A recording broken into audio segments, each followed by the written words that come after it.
Še z moje strani ena velika zahvala za povabilo. Vesel sem, da je kar odzivnost kar velika. In ja, bom kar začel, da malo prihranimo na času. Torej, General Strategies for Improving Accessibility of E-commerce je moj naslov v originalu. Članek sva pisala s Tilnom Škrabo iz Inštituta za digitalno dostopnost Slovenije. Za prevod sva pa določila mogoče se ne bodo vsi strinjali, ampak splošne strategije za izboljšanje dostopnosti e-poslovanja. Ker meniva, da je pač e-commerce prevod bistveno boljši, če rečemo e-poslovanje, ne pa e-trgovina, ker je po najinem mnenju pač e-trgovina samo eden izmed e-poslovanj, mogoče najbolj poznan in najbolj uporabljen, ampak zagotovo pa ni samo e-trgovina, e-commerce. Torej, da mogoče samo še pojasnim zaslon za tiste, ki mogoče zaslona ne vidijo. Na zaslonu imamo naslov v angleščini, avtorja Institute for Digital Accessibility A11Y.si in pa seveda logotip Digin konference in Accessible EU Center. Če nadaljujem. Zdaj, kaj je najina motivacija? Motivacija glavna, poskusila sva napisati članek, ki ni mogoče preveč specifičen, ampak zelo splošen, to je tudi pomen v naslovu, ker pač meniva, da je treba veliko narediti na sami ozaveščenosti. Da pa to lahko argumentiramo, pa potrebujemo seveda neke podatke. In raziskave, ki so sedaj na voljo, kažejo, da je 96,3% od milijona najbolj priljubljenih spletnih mest na svetu ima zaznavne napake WCAG. WCAG kratica pomeni pač Web Content Accessibility Guidelines, torej smernice za dostopnost spletnih strani in ostalih digitalnih vsebin. Za tiste, ki morda še niste slišali za to, ki pa je tudi del standarda, ki ga uporabljamo v Evropi, v zakonodaji, ki trenutno velja za javni sektor, ki se mu reče zelo nedostopno EN 301-549. Torej, ta standard velja za javni sektor trenutno, za večino, so izjeme, ampak ne bomo šli zdaj v detalje, in WCAG je en del tega standarda. To je pomembno vedeti, pač, ko govorimo o tehnični plati in ocenjevanju dostopnosti. Številka odkritih napak je po našem mnenju relativno večja, zato ker pač študija, ki je te napake odkrivala, uporablja avtomatska orodja, ki lahko spregledajo tudi do 70% vseh možnih WCAG napak. Tega se treba pač zavedati.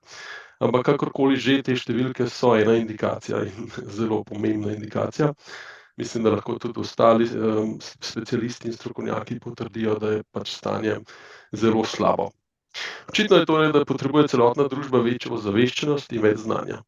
Prihajajoča direktiva, ki je zopet morda veliko številk omenja iz leta 2019, številka 882, oziroma po angleško kratko European Accessibility Act, pa dejansko razširi zahteve po dostopnosti tudi na kritične dele zasebnega sektorja. Torej, v roku nekaj let bo tudi del zasebnega sektorja moral slediti oziroma upoštevati to, kar sedaj velja za javni sektor, kar se tiče dostopnosti. In e-poslovanje, vsi vemo in se lahko strinjamo, da je ena izmed ključnih pač oblik naših interakcij z internetom, bo v nekaj letih torej zelo izenačeno kot javni sektor. Seveda zopet gre za neke izjeme, ne bom se spuščal v detajle, ampak lahko rečemo, da vsi večji spletni trgovci morajo pač poznati, da jih to nekako čaka. Torej, glede na vse našteto, stanje dostopnosti zelo počasen trend izboljšav, ter pa prihajajoča sprememba zakonodaje, se nam je zdelo primerno opisati nekaj splošnih dobrih praks za izboljšanje dostopnosti, ki lahko služijo kot izhodišče tudi v kontekstu praktičnega izvajanja, merjenja in izboljšav dostopnosti. Naš glavni cilj s tem člankom ni dejansko prepričati prepričane, ampak dejansko, da se morda deležniki oziroma stakeholders po angleško ozavedajo in da začnejo morda razmišljati, kako se njihovih podjetij oziroma organizacij ta zadeva tiče. Torej, prispevek ne prinaša nekih novih odkritij in raziskav, ampak je po najinem mnenju strateško vodilo za e-poslovanje, za vodstvo predvsem, ki je bolj na začetku svojega programa dostopnosti in še odkriva, kje bi se tega sploh lotilo, pa morda še nima uvida, da gre za potencialno za mnogo več kot le za spletno stran ali mobilno aplikacijo. Torej, kakšne so metode, ki smo jih izbrali? Zelo na kratko, pač pregled obstoječih člankov in raziskovalnih dokumentov, raziskovanje javno dostopnih analiz dostopnosti, teh je bore malo, ampak nekaj jih je, izkoriščanje lastnih izkušenj, katere smo nabrali v roku nekaj, tudi desetletij, če računamo skupaj, aktivno iskanje neposrednih povratnih informacij od posameznikov z oviranostmi. Tukaj sva glede na kratek rok, ki je bil podan, samokritično lahko rečeva, da bo treba več delati na tem, in pa obdelavo teh statističnih podatkov, pridobljenih tudi z avtomatiziranimi in ročnimi orodji in študijami. Torej, tukaj bo treba tudi več časa vlagati. Zdaj pa, da gremo na konkretno, kaj ta članek predstavlja. Osredotočila sva se, da bi bilo nekako najbolje, da se gre na uporabniško pot oziroma user journey po angleško, ker je pač to nekaj dosti konkretnega, da si lahko vsi predstavljajo. Tudi nekdo, ki nima podrobnosti pred sabo glede tehničnih detajlov. Torej, razdelila sva zadevo na nekaj zelo splošnih, ampak relevantnih delov. In prvi je predprodaja in oglaševanje oziroma pre-sales and advertising. Naslednji je pač sama spletna stran oziroma mobilna aplikacija, ki jo uporabnik nekako želi upravljati. Nato je naslednja customer onboarding, ki je dejansko vključevanje strank, žal dobrega slovenskega prevoda nimam, ampak mislim, da si vsi predstavljamo, pač ko začnemo s storitvijo, ko se prijavimo, ustvarimo profil in tudi sam nakup oziroma tisto, kar želimo od strani oziroma aplikacije. Nato imamo seveda samo postrežbo, tako imenovani customer self-care, kjer recimo upravljamo s svojim profilom, naročili in tako naprej. Sledi pa seveda zelo pomemben del za večino nas, sploh pa za osebe z oviranostmi in starejše, ki je pač podpora uporabnikom. Ko se nam zatakne, in pač kdaj se nam zatakne, zelo variira od osebe do osebe, takrat potrebujemo seveda neko pomoč in customer support, ali kakorkoli temu rečemo, podpora strankam naj bi to zagotavljala. Seveda pa ne smemo pozabiti na en morda malce skrit del cele zgodbe, ki pa so tretje stranke, third parties po angleško. To pa so lahko praktično katerikoli del teh naših sklopov lahko nekako outsourcamo, torej plačamo nekomu za storitev in jo imamo pod našim logotipom, po domače povedano. In te third parties so po našem mnenju tudi velikokrat vir velikih težav.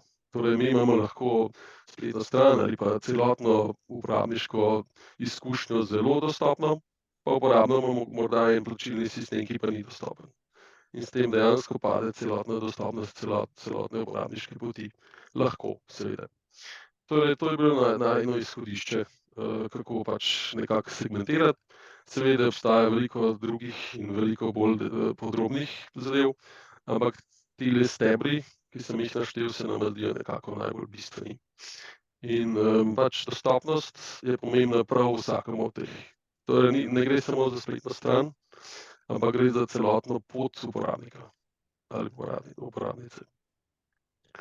Če nadaljujem, pač nekaj delov uporabniške poti, ki smo jih izpostavili v članku, so, kot rečeno, spletni oglasi, družbeni mediji, vsebine, ki jih ustvarjajo uporabniki, recimo ocena izdelka ali pa storitve, so tudi del tega.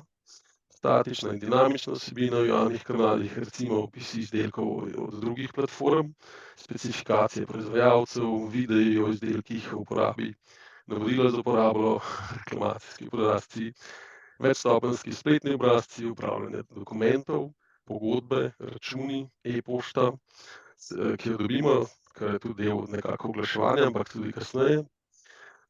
Seveda tudi sama izkušnja nakupovanja oziroma ostalih funkcij e-poslovanja. Na to imamo avtentifikacijo, torej prijavo v sistemu, vse, kar sodi poleg funkcionalnosti samooskrbe, pregled transakcij, torej vse, kar sem nekako že naštel, pa je morda včasih pozabljeno. Morda ste tudi sami že opazili, ko dobite neko e-pošto v svoj e-poštni klient, ki privzeto verjetno ne kaže vseh slik zaradi varnosti, pa tam manjka besedilo, je prazna slika, potem pa, ko potrdite slike, pa pride kar naenkrat obilo informacij. No, ravno to je en tak majčken del, ki je treba tudi paziti nanj. Seveda pa, kot sem že omenil, tretje stranke, ki so lahko bistven del celotne izkušnje. Da gremo malčkeno hitro naprej. Torej, prizadevanja, ključni predlogi, ki sva jih naštela v članku, so seveda, da si pač prizadevamo za neko trajnostno dostopnost, da to ni neki projekt, ampak da je to program v organizaciji. Torej, ni nekaj, kar se konča, ampak nekaj, kar teče. In pa seveda WCAG smernice so dejansko samo izhodišče. Vsi si predstavljamo, da je to, vsi si lahko predstavljamo, ki ne poznamo področja, da je to lahko pač naš cilj, ampak dejansko pa gre za izhodišče in še tega pač težko dosegamo zaradi pač različnih razlogov. Zagotovitev, da je dostopnost prednostna naloga, mora biti vključena v izvršno strategijo, torej podpora iz vrha, ker drugače je pač na žalost prepuščena nekim posameznikom, ki morda osebno čutijo potrebo, da je to dostopno, ali pa po nekomu, ki pač na podlagi zakonodaje poskuša neke stvari spreminjati, pa mu morda ne uspe, ker nima popolne podpore, bomo rekli. Torej, proračuni izobraževanja, to mora biti pač nekje zagotovljeno, drugače se zadeva ne zgodi. Dostopnost ne le izboljša spletno digitalno izkušnjo za vse uporabnike, ampak tudi izboljša ugled blagovne znamke in zmanjša pravne rizike. To še posebej velja mogoče v Ameriki, kjer so pač dobesedno konkretne tožbe, se pravi, lahko ljudje tožijo direktno firmo, če ni jim dostopna. V Evropski uniji je to malo drugače rešeno, ne bom šel v detajle, ampak pač dejstvo pa je, da ugled blagovne znamke v e-poslovanju je nekaj ključnega. Ne smemo pa pozabiti pač na neke statistike, o katerih bo tudi kolega Tilen kasneje govoril, koliko uporabnikov pač lahko dosežemo. Glede na to, da imam čas malo pomanjkuje, bom šel hitro naprej. Torej, vzpostavitev ključnih kazalnikov uspešnosti, da lahko seveda to ključno merimo. To je tudi ena naloga, drugače lahko plavamo v temi, po domače povedano. Nenehno izboljševanje procesov in integracija dostopnosti v vloge, odgovornosti in zaposlenih v organizaciji. Torej, vsi, ki delajo nekje na tej uporabniški poti, morajo imeti jasno določene svoje vloge, kar se tiče in odgovornosti, kar se tiče dostopnosti. Drugače se spet lahko zgodi, da je en del totalno nedostopen in s tem cela pot dejansko. Kot zaključek, veliko sem že povedal, pač neka kultura dostopnosti se nama zdi, da je kar ključna. Ker če imamo mi mogoče vse racionalno pa vse, pa brez neke kulture, da je to nekje en del procesov, tudi ne samo tehnično, ampak tudi, da se o tem razmišlja, imamo lahko zelo težave z zagotavljanjem na dolgi rok. Pač to upravljanje sprememb za uspeh potrebuje podporo pač na vrhu, kot rečeno, in ne sme biti odvisno od neke motivacije nekih posameznikov ali posameznic. Smernice za dostopnost so osnova, organizacija potrebuje usposabljanje, torej znanje in ozaveščenost, sodelovanje z zunanjimi strokovnjaki in seveda ključno sodelovanje z osebami z oviranostmi, ker tam lahko dobimo največ dobrih informacij, kako zadevo izboljšati. Seveda pa mora biti to v kombinaciji z nekimi strokovnjaki, ker pač vsi preferiramo neke svoje zadeve. Torej, ne moramo samo povabiti ene osebe z oviranostjo in misliti, da bomo imeli vse dostopno. Organizacije brez obstoječe izvršne strategije morajo pač čim prej začeti izvajati neke aktivnosti, če želijo ujeti zakonodajo. To je dejstvo. V bistvu bi mogli že začeti včeraj, če gledamo, koliko je lahko en sistem kompleksen, še posebej pa enemu velikemu trgovcu ali pa recimo banki. Torej, vpogledi ponujajo v najinem prispevku ponujajo uvodni pregled z kakovostnimi viri, ki jih je mogoče uporabiti za nadaljnje podrobne raziskave. Torej, ozaveščenost o dostopnosti je ključna, in bi mogla biti dejansko del celotne družbe, ne samo nekih strokovnjakov, ne samo IT-ja, ne samo dizajnerjev, oblikovalcev, ampak mogoče bi se moglo to že začeti bistveno prej kakor pač na univerzah, če hočemo, da bomo imeli res dostopno družbo. Pač ne glede na vse prisotne ovire, s katerimi se sooča več kot 20% družbe, oseb z oviranostmi, konkretno bo, kot že rečeno, Tilen več v številkah, in hkrati tudi glede na vse možne situacijske in začasne oviranosti, ki jih je praktično vsakdo izmed nas že izkusil nekoč ali jih pa še bo, je evidentno, da je ena izmed naših primarnih nalog pač še vedno, da dostopnost razširimo izven našega relativno ozkega kroga, strokovnjakov za dostopnost v dobrobit celotne družbe. Zdaj pa, če bo kakšno vprašanje, z veseljem odgovorim. Za vprašanja. Pa bi prosil publiko še kakšno vprašanje, če postavi. Težka tema, ne, jaz bom pa vseeno nekaj vprašal. Mene pa zanima kot inženirja, v teh vaših stolpcih mi je en bistveni stolpec manjkal. In se mi zdi zelo pomembno prav za osebe, ki imajo neke določene ovire, kje se tukaj nahaja varnost. Varnost, če lahko kar odgovorim, varnost mora biti itak del vseh teh stolpcev, a ne. Okej. Ker varnost je integrirana v izdelke, drugače pa pač imamo lahko bistveno večje težave, sploh kar se tiče GDPR in ostalih zadev. Tako da varnost jaz ne vidim kot eno samostojen stolpec, ampak kot del prav vseh teh stolpcev.